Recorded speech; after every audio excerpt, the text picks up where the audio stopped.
Oh, yan oh. Alam niyo ba yan? Ito ay alibambang.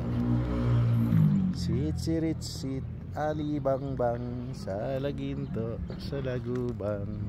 Meet alibangbang. Hindi bangbang ali, hindi din sa Cubao.